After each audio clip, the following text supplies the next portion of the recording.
সত্যি? বাবা ভালো তো। বাবা কোথায় খাবার তো রে? তাই তোমার জন্য মিষ্টি নিয়ে এসেছি। ও তাই নাকি? তা যা আমাদের ঘরে গিয়ে রেখে দিয়ে আয়, আমি এখন ঝাড় দিচ্ছি।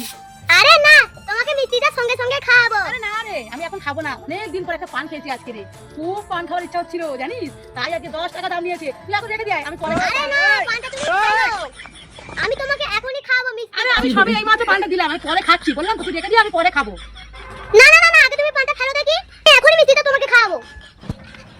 আরে খাবো না বলছি। আরে এই মেয়েটা তো শুনবে না, ঠিক আছে আয়। আরে তুই কিছু তো শুনবি না, না তোর জন্য 10 টাকা পান ফেলে দিতে হচ্ছে। পানটা ফেলে দিতেই হলো। ওই নে দে, তুই তো শুনবি না, পানটা ফেলে দিতে বাধ্য করলি। দে মিষ্টি নিয়ে এসেছিস দে। এই না না না না, হাম করো হাম করো হাম করো।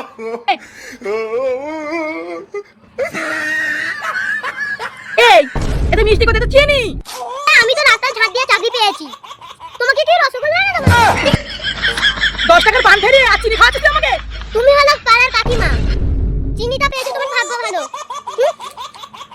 আহা আমি পারি না।